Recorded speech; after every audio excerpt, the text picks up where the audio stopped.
Hi, this is Viraj. Welcome to finviraj.com. So ఈరోజు మార్కెట్లో ఏం జరిగింది, నిఫ్టీ అండ్ బ్యాంక్ నిఫ్టీలో ప్రైస్ యాక్షన్ ఎట్లా వర్క్ అయింది అనేది ఈ వీడియోలో చూద్దాము. సో ఫస్ట్ మనకి బ్యాంక్ నిఫ్టీ 5 minutes చార్ట్ చూసుకుంటే ఫస్ట్ మనకి రెడ్ క్యాండిల్ అండి. సో ఫస్ట్ రెడ్ క్యాండిల్ వేసినప్పుడు ఎంతవరకు రావడానికి అవకాశం ఉంది అని చూసుకుంటే మనం swing low to swing high. So this is the support zone మనకు తెలుసు. సో ఫస్ట్ క్యాండిల్ యాక్చువల్గా అయితే మన సెటప్ ప్రకారం అయితే ఎంట్రీ ఇవ్వలేదండి, సెకండ్ క్యాండిల్లో ఎంట్రీ ఇచ్చింది. సో సెకండ్ క్యాండిల్లో ఎంట్రీ తీసుకుంటే టార్గెట్ అనేది చాలా తక్కువ ఉంది. సో స్టాప్ లాస్ మాత్రం చాలా పెద్ద ఉంది. మనం 100 points పెట్టాం కాబట్టి ఒక 90 to 80 points మనం స్టాప్ లాస్ పెట్టుకున్నా కానీ ఇది 50 points ఉంది. సో ఈ ట్రేడ్ అనేది మనం తీసుకోము. ఫస్ట్ సపోర్ట్ జోన్ ఉంది. సో మళ్ళీ ఇది సపోర్ట్ జోన్లో సపోర్ట్ తీసుకుని ఇది పైకి వెళ్తున్నప్పుడు మళ్ళీ ఈ క్యాండిల్లో ఎంట్రీ ఇచ్చిందండి. ఈ క్యాండిల్లో ఎంట్రీ ఇచ్చినప్పుడు ఎంతవరకు వెళ్ళడానికి అవకాశం ఉంది అంటే స్వింగ్ హై టు స్వింగ్ లో. Okay, so this is the resistance zone. So ఇది ఎగ్జాక్ట్గా రెసిస్టెన్స్ జోన్లో ఇచ్చిందండి ఎంట్రీ కూడా. సో ఇక్కడ కూడా మనకి ఎంట్రీ లేదు. సో ఇలా డౌన్ సైడ్కి వచ్చేటప్పుడు ఎంట్రీ తీసుకోలేదు, అప్ సైడ్కి వెళ్ళేటప్పుడు కూడా ఎంట్రీ తీసుకోలేదు. కానీ నేను ఈ క్యాండిల్లో ఎంట్రీ తీసుకున్నాను. మనకి ఇక్కడ ఈ క్యాండిల్లో మనకి బేరిష్ సిగ్నల్ ఇచ్చింది. బేరిష్ సిగ్నల్ ఇచ్చినప్పుడు నేను ఏం చేశానంటే టెక్నికల్స్ కూడా చెప్పినాయండి. సో సైడ్ వేస్లో ఉండడానికి అవకాశం ఉంది చాలా వరకు అని. డైరెక్షనల్గా వెళ్ళాలి అంటే ఆఫ్టర్ 12:30 తర్వాత తీసుకుంటాను. అది గ్రూప్లో ఉన్న వాళ్ళకి చాలా మందికి తెలుసు. సో 12:30 వరకు ఈ సైడ్ వేస్ ఉండడానికి అవకాశం ఉంది అని నేను అనుకున్నాను కాబట్టి నేను ఇక్కడ సెల్ చేసి వదిలేశానండి. యాక్చువల్గా ఇక్కడ సెల్ చేశాను, అది ఇక్కడ టార్గెట్ ఇచ్చింది. అంటే దాదాపుగా 2 hours తర్వాత టార్గెట్ ఇచ్చిందండి.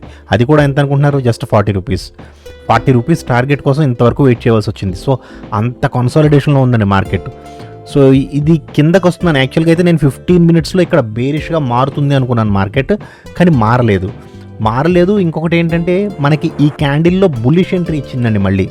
సో ఇక్కడ బుల్లిష్ ఎంట్రీ ఇచ్చినప్పుడు ఎంతవరకు వెళ్ళడానికి అవకాశం ఉంది, స్వింగ్ హై టు స్వింగ్ లో వేసుకుంటే ఇంతవరకు వెళ్ళడానికి అవకాశం ఉంది అనేది మనకి సిగ్నల్ చూపించిందండి. సో మనం ఇక్కడ ఎంట్రీ తీసుకుంటే 54 points stop loss, 55 points target. యాక్చువల్గా ఇది స్టాప్ లాస్ హిట్ అయింది చూసారా, ఇక్కడ ట్రేడ్ తీసుకుంటే స్టాప్ లాస్ హిట్ అయిందండి. అంటే నేను ఈ క్యాండిల్లో ఎగ్జిట్ అయిపోయాను యాక్చువల్గా. సో మీరు హోల్డ్ చేస్తే మాత్రం ఇది స్టాప్ లాస్ హిట్ అయిందండి. మన స్టాప్ లాస్ హిట్ అయ్యి సేమ్ అదే క్యాండిల్లో మనకి ఇక్కడ బుల్లిష్నెస్ చూపించిందండి. సో ఇక్కడ బుల్లిష్నెస్ చూపించినప్పుడు నేను ఈ జోన్లో ఈ క్యాండిల్ దగ్గర నేను అప్డేట్ చేశాను టెలిగ్రామ్ గ్రూప్లో. ఏమని, HDFC బ్యాంక్ రిజల్ట్స్ వచ్చాయి, సో బ్యాంక్ నిఫ్టీ పాజిటివ్గా మూవ్ అవుతుంది చూసుకోండి అని పెట్టా. Swing low to swing high to previous low వేశాను నేను. సో మనకి ఇక్కడ ఎంట్రీ ఇచ్చినప్పుడు this is the stop loss, 85 points stop loss and 100 points target అండి. ఇది ఏం చేసిందండి, మనకి రెసిస్టెన్స్ జోన్లో మంచి గ్రీన్ క్యాండిల్ క్లోజ్ అయింది. సో రెసిస్టెన్స్ జోన్లో గ్రీన్ క్యాండిల్ క్లోజ్ అయితే ఏమవుతుందండి, వెళ్ళి స్ట్రాంగెస్ట్ రెసిస్టెన్స్ని టచ్ అవుతుంది. సో ఇది స్ట్రాంగెస్ట్ రెసిస్టెన్స్ని టచ్ అయింది. అంటే 55 points స్టాప్ లాస్కి 200 points టార్గెట్ వచ్చిందండి. ఇది ఎక్సలెంట్ ట్రేడ్ అనమాట, చాలా మంచి ట్రేడ్ వచ్చిందండి. సో మళ్ళీ ఇది పైకి వెళ్ళి మళ్ళీ కిందకు వస్తున్నప్పుడు చూడండి, పైకి వెళ్ళి మళ్ళీ కిందకు వస్తున్నప్పుడు ఇది ఎందుకంటే ఇక్కడ మీరు ఒకటి అబ్జర్వ్ చేశారా, ఇది ఆల్రెడీ స్ట్రాంగెస్ట్ రెసిస్టెన్స్ని క్రాస్ చేసి పైకి వెళ్ళిపోయింది. సో స్ట్రాంగెస్ట్ రెసిస్టెన్స్ని క్రాస్ చేసి పైకి వెళ్ళినప్పుడు మనం ఏం చేస్తామండి, అయితే ఈ జోన్ అన్నా మార్చుకుంటాము లేదా ఒక పుల్ బ్యాక్ కోసం చూస్తాం. ఇది పైకి వెళ్ళి మళ్ళీ కిందకు వచ్చింది, సో ఒక పుల్ బ్యాక్ వచ్చింది. అప్పుడు ఏం చేస్తామండి మనం, మళ్ళీ ఒక ఎంట్రీ కోసం చూడండి. సో ఈ క్యాండిల్లో మనకి ఎంట్రీ వచ్చింది. ఈ క్యాండిల్లో ఎంట్రీ వచ్చినప్పుడు మనం ఏం చేస్తామండి, swing low to swing high to previous low. Okay, so this is the zone. So మనకి ఇక్కడ ఎంట్రీ ఇచ్చినప్పుడు ఇది ఇంతవరకు వెళ్ళడానికి అవకాశం ఉంది అని చెప్పింది. మనం స్టాప్ లాస్ వచ్చి ఇక్కడ పెట్టుకుంటాము, ఒక 60 points స్టాప్ లాస్ పెట్టుకుంటాము. So 60 points and 200 points target ఇచ్చిందండి. ఇది కూడా చాలా మంచి ట్రేడ్. యాక్చువల్గా HDFC బ్యాంకు మార్కెట్ని చాలా బాగా ముందుకు తీసుకెళ్ళింది ఈరోజు. సో మార్నింగ్ నుంచి రిలయన్స్ కూడా ఈరోజు మార్కెట్ని చాలా బాగా సపోర్ట్ చేసిందండి. సో నిఫ్టీని రిలయన్స్ తీసుకెళ్ళింది, ఈరోజు బ్యాంక్ నిఫ్టీని HDFC బ్యాంక్ తీసుకెళ్ళిందని చెప్పాలి. రిజల్ట్స్ బాగున్నాయి, అందుకనేసి ఈ మూమెంట్. ఓకే, సో ఏం జరిగిందంటే మనకి ఇది పైకి వెళ్ళి మళ్ళీ కిందకు వచ్చింది. ఇక్కడ ఎక్కడ కూడా బేరిష్ సిగ్నల్ ఇవ్వలేదు. ఈ క్యాండిల్ ఎప్పుడైతే వేసిందో ఒకసారి చూడండి, క్లియర్గా అబ్జర్వ్ చేయండి. ఈ క్యాండిల్ ఏదైతే వేసిందో ఇక్కడ మనకి ఇంకొక స్వింగ్ హై ఏర్పడ్డది చూడండి. ఈ స్వింగ్ హై కాకుండా దీనికంటే స్వింగ్ హై వచ్చేసింది. సో ఈ స్వింగ్ హైకి ఈ స్వింగ్ లోకి మనం చేంజ్ చేసుకుంటే ఇది చూసారా, ఎగ్జాక్ట్గా రెసిస్టెన్స్ని టచ్ అయింది, స్ట్రాంగెస్ట్ రెసిస్టెన్స్ దగ్గర మార్కెట్ క్లోజ్ అయింది. సో 300 points అండి. ఇది కూడా చాలా మంచి ఎంట్రీ. మనం ఒక 88 పాయింట్స్ స్టాప్ లాస్ తీసుకుంటే మనకి కనీసం మనం రెసిస్టెన్స్ జోన్లో ఎగ్జిట్ అయిపోయినా కానీ 1:2 అండి, 200 పాయింట్స్ వచ్చింది. లేదు ఇంత మూమెంట్ ఉంది కాబట్టి ఇంకొక క్యాండిల్ వెయిట్ చేసినా కానీ 300 పాయింట్స్ అండి. ఎక్సలెంట్ ప్రాఫిట్ అనమాట. ఓకే, సో నిఫ్టీలో ఏం జరిగింది అనేది చూద్దాము. నిఫ్టీలో మనకి first 5 minutes candle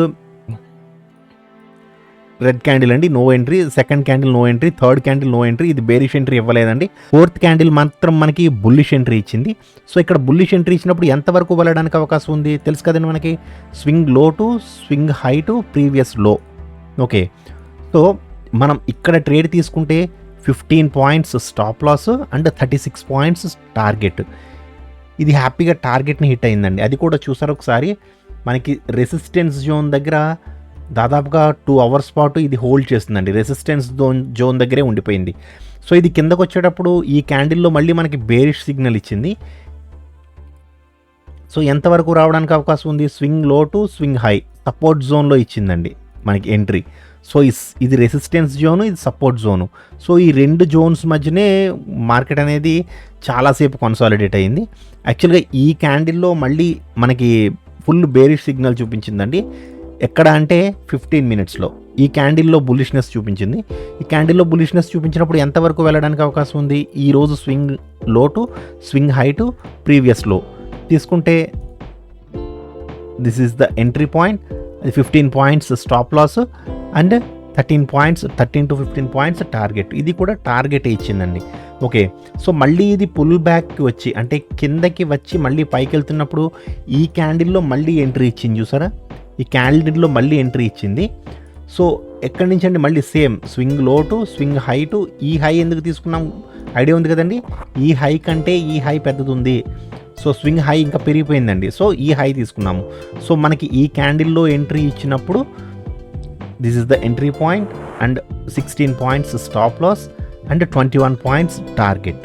okay, so మనకి ఇక్కడ టార్గెట్ని హిట్ అయ్యి ఈ జోన్లో మనకి కొంతసేపు కన్సాలిడేట్ అయిందండి మార్కెట్. మళ్ళీ ఈ క్యాండిల్లో మళ్ళీ మనకి నెక్స్ట్ ఎంట్రీ ఇచ్చింది. ఈ క్యాండిల్లో నెక్స్ట్ ఎంట్రీ ఇచ్చినప్పుడు మళ్ళీ ఇవి తీసేసి పెడతాను చూడండి. ఈ క్యాండిల్లో నెక్స్ట్ ఎంట్రీ ఇచ్చినప్పుడు అది ఎంతవరకు వెళ్ళడానికి అవకాశం ఉంది? Swing low to swing high to previous లో.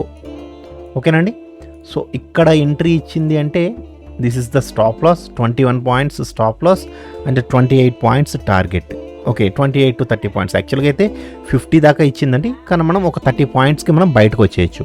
సో నేను చెప్తున్న టెక్నికల్స్ మీకు నచ్చినట్లయితే వీడియోని లైక్ చేసి ఛానల్ని సబ్స్క్రైబ్ చేసుకోండి. Thank you so much.